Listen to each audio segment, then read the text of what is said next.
पूछना चाहती हूँ, जम्बूद्वीप कौन सा द्वीप है? हम किसे जन्मद्वीप कहते हैं? ब्रह्मांड के बारे में जानना चाहती हूँ। Joy Gurudev, Joy Ma. We have heard about the Pratyangira mantra. But do you really know what the Pratyangira mantra is all about? We have also heard about the Baglamukhi mantra and yantra as well. But do you know how to energize these mantras and yantras as well? Welcome at Mahashri Vidya 34. Join us and learn these various mantras and yantras from us immediately by calling us on the below given numbers. Hari Om Tat Sat. Europe का एक हिस्सा हमारा भारत, पाकिस्तान और थोड़ा हिस्सा अफगानिस्तान का, थोड़ा हिस्सा नेपाल का, ये भारत का हिस्सा जो है ये मूल रूप से यूरोप का हिस्सा था। अगर आप देखेंगे तो यूरोप की माइथोलॉजी में इदमद्र अर्थात इंद्र, थॉर जिसको कहते हैं, उसका वर्णन है, ब्रह्मा जी का वर्णन है, विष्णु का वर्णन है। यही यूरोपियंस जब उन्होंने अमेरिका में अपना आधिपत्य जमा लिया तो वहां पे उनको पता चला कि जो रेड इंडियंस है उन्होंने एक जगह बनाई है और वो वेस्ट कोस्ट में है, लास वेगास के पास है। वहां पे जाओ तो सरस्वती पत्थर, विष्णु पत्थर, ब्रह्मा पत्थर, ये सब पत्थरों के नाम हैं। तो ये सनातन धर्म हमेशा से ही था। और अगर वेद में देखो तो ऋग्वेद से बहुत सारी चीजें हमको पता चलती है। ऋग्वेद में पता चलते है कि जो त्रिदेव थे वो ब्रह्मा विष्णु महेश कभी नहीं थे, वो ब्रह्मा, इंद्र और प्रजापति थे, जैसे कि इजिप्शियन माइथोलॉजी बताती है। और फिर द गॉड ऑफ मिस्चिफ लोकी, लोकेश अर्थात विष्णु, उनका समावेश हुआ और उनके जो शत्रु थे शिव, उनका भी समावेश हुआ उनके हिंदू वेदों में त्रिदेव के रूप में। तो आर्यन और द्रविडियन के बीच में बहुत हमेशा संघर्ष रहता था और आर्यन बहुत ज्यादा दबाते थे द्रविडियन को। तब तक सुलह हो चुकी थी आर्यन और द्रविडियन में, पर कागजी सुलह हुई थी। तो फिर भी तकलीफ चल रही थी, इसके लिए शिव ने कंटाल कर सोचा कि अभी कुछ फैसला करना पड़ेगा कि जिससे ये शांति हमेशा के लिए बनी रहे। तो उन्होंने अपने त्रिशूल से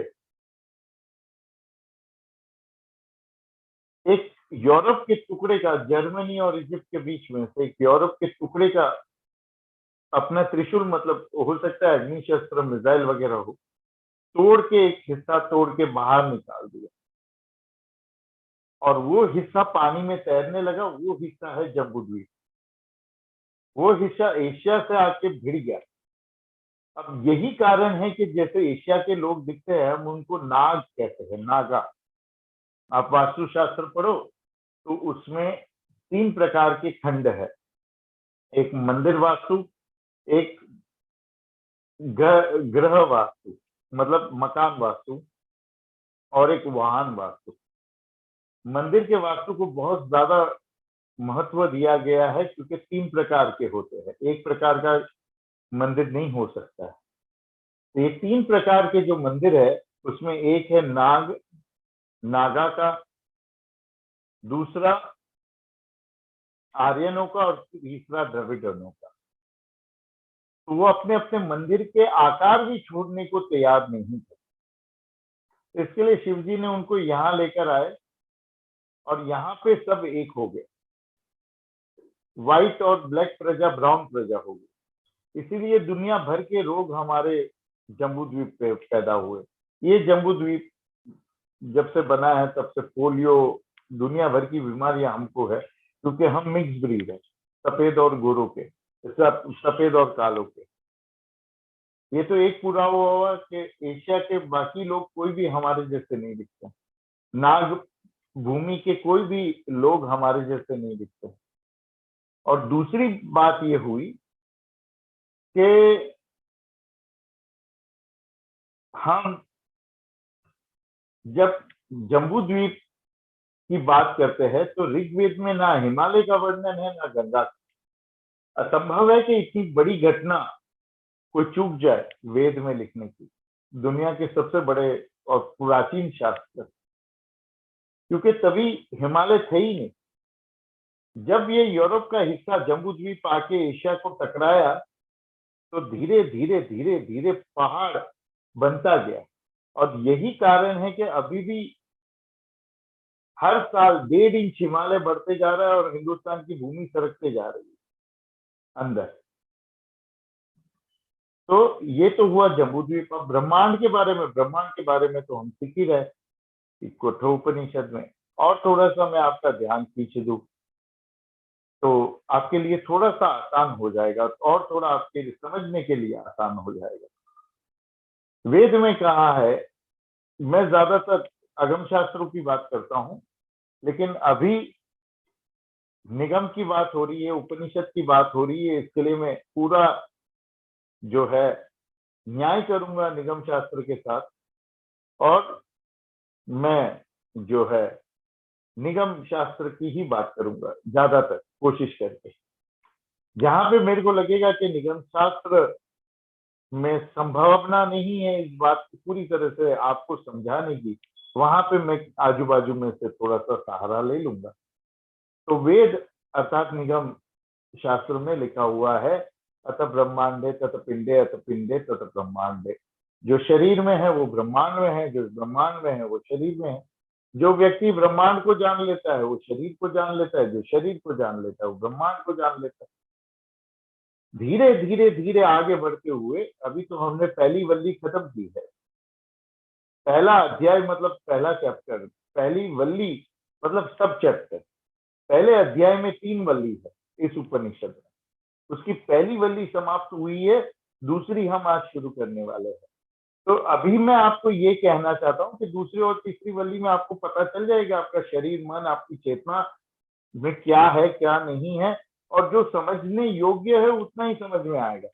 बाकी का कूड़ा कचरा है साधक के लिए, वो साधक को ब्रह्मांड में क्या है या शरीर में क्या है, किडनी है, लीवर है, मांस है, मज्जा है, वो जानने की जरूरत नहीं है। पर ये बात जान लो कि हजारों करोड़ जो कण आपके अंदर रह रहे, अणु या अणु से भी छोटे कण, उसमें से एक कण ऐसा है कि जो कहता है मैं राधिका हूं। आपके मरने के बाद ये एक कण जाके टूटकर अलग अलग हिस्से में आपकी इच्छाएं जितनी हैं अलग अलग शरीर में प्रवेश कर जाएगा। और जब वो अलग अलग शरीर में प्रवेश कर जाएगा तब वो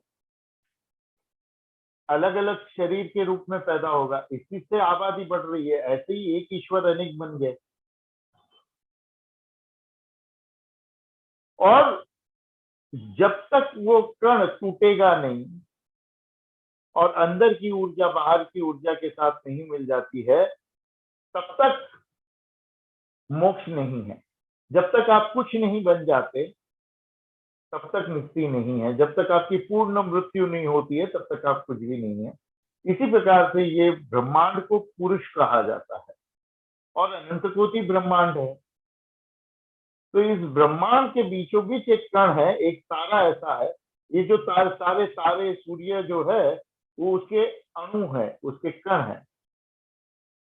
और उसके उपकरण कण के भी कण, वो फिर हमारे ग्रह नक्षत्र, फिर हमारे कण वैसे है। तो ये सारे जो तारे सितारे हैं उसमें बीचों बीच एक सूर्य है, एक तारा है।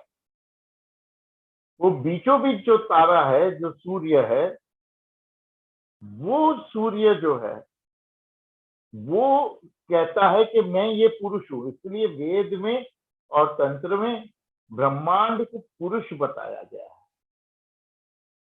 और उस पुरुष को तो पता ही नहीं कि हम यहाँ पे बैठ के कठोपनिषद सीख रहे और ब्रह्मांड की बातें कर रहे हैं। तो वो ये ब्रह्मांड जब मरेगा, पूरा ब्रह्मांड की बात कर रहा हूं, तब ये जो एक तारा है वो आपके एक वो छोटे से कण की तरह टूटेगा और अलग अलग ब्रह्मांडों में जाके बैठ जाएगा, और वो कहेगा कि अभी मैं पहले एक ब्रह्मांड था मेरे पिछले जीवन में, अभी ये जीवन में 8 ब्रह्मांड हो गया, या 40 ब्रह्मांड हो गया, या 43 ब्रह्मांड हो गया। और इसी प्रकार से ब्रह्मांड बढ़ते जा रहे, अनंत कोटि बनते जा रहे। वो एक पुरुष जो ईश्वर है वो अनंत कोटि ब्रह्मांड बन गया, इसलिए ईश्वर को भी पुरुष कहा गया है और ब्रह्मांड को भी पुरुष कहा गया है और जीवों को भी पुरुष कहा गया है। जो पूर्व में रहता है, जो पूर्व का ईश्वर है, वो पुरुष। समझ में आया? तो इतना सा आप जान लो।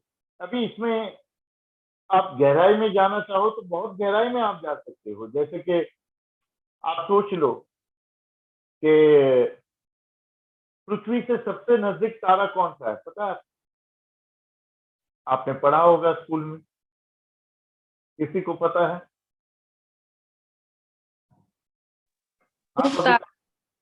हाँ, ध्रुव तारा। ध्रुव तारा सबसे नजदीक नहीं है। सूरज। ध्रुव तारा हमारे ब्रह्मांड का केंद्र है। जो हमारे ब्रह्मांड का एक केंद्र सूर्य है ना, जो सबसे सेंटर का तारा, वो ध्रुव है। सूर्य बराबर दिखती है, सूर्य सबसे नजदीक तारा है हमसे।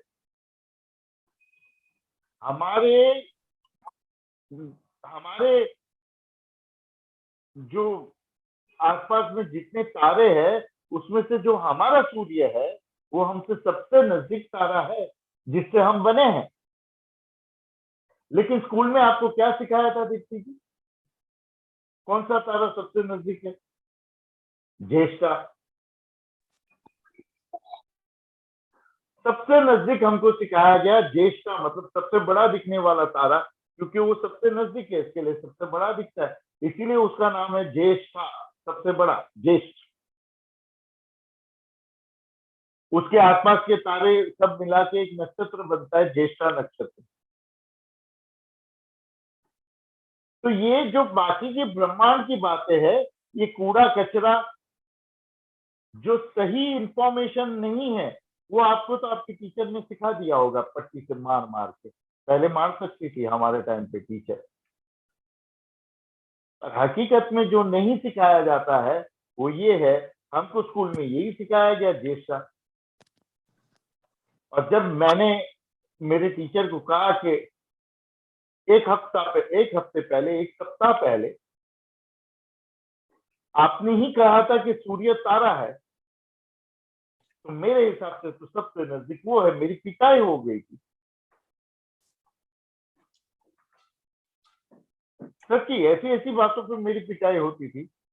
उन्होंने ठान लिया था कि इसको तो हम तय करवा दे कि तू बेवकूफी है। ज्यादा बुद्धिमान व्यक्ति को लोग जो समझ में नहीं आते, लोगों को जो समझ में नहीं आता है ज्यादा बुद्धिमान, उसको लोग बेवकूफी साबित करने में लग जाते हैं।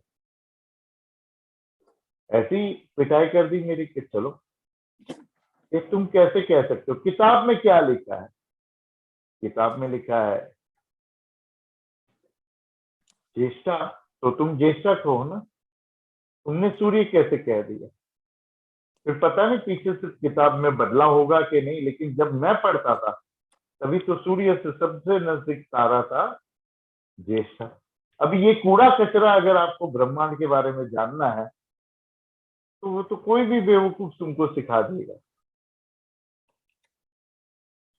कि ब्रह्मांड में अनगिनत तारे हैं, कितने ब्लैक होल हमारे पृथ्वी के आसपास है, हमारे सौर मंडल के आसपास कितने ब्लैक, वो सब क्या जानना है तुमको? ये जान लो कि तुम्हारे भीतर एक कण है, वो जब टूट जाएगा, अंदर की ऊर्जा बाहर की ऊर्जा के साथ एक हो जाएगी, तुम कुछ नहीं हो जाओगे और तुम सब कुछ भी हो जाओगे, क्योंकि ये ऊर्जा सबके साथ एक हो गई। और ब्रह्मांड में भी कुछ ऐसा ही चक्कर चलता है। तो इतना तुम जान लो कि तुम्हारे शरीर को कैसे चलना है, तुम्हारा शरीर कैसे चलता है। तो आपको पता चल जाएगा ब्रह्मांड कैसे चलता है, मैनिफेस्टेशन कैसे करना है, किसने ब्रह्मांड को बनाया, कौन मैनिफेस्टेशन करता है, किसकी शक्ति है, डिस्ट्रक्शन कितना इंपॉर्टेंट है मैनिफेस्टेशन में। तुम देखते हो बिजनेस कोचेस को, तुम देखते हो ये स्पीकर्स को और हीलर्स को, ये मैनिफेस्टेशन, लॉ ऑफ अट्रैक्शन सिखाते हैं। अगर लॉ ऑफ अट्रैक्शन सीखना है, लॉ ऑफ मैनिफेस्टेशन सीखना है, सर्जन शक्ति, आकर्षण, वशिष्ठ शक्ति प्राप्त करनी है, सिद्धियां, तो सबसे पहले विनाश की सिद्धि प्राप्त करनी पड़ेगी। कुछ विनाश नहीं होगा तो सर्जन नहीं हो पाएगा। तुम लोगों को मैंने सर्जन करना सिखाया, तुमको बताया कि एक बंगला है, तुम लोगों ने वो जगह बना ली और सबको वो दिखी, वो जगह सबको एक जैसी दिखी, और फिर तुमने जब भी जितनी बार आके बंद की तो वो जगह थी। उसके लिए क्या विनाश हुई, कोई बता सकता है? किस चीज का विनाश किया?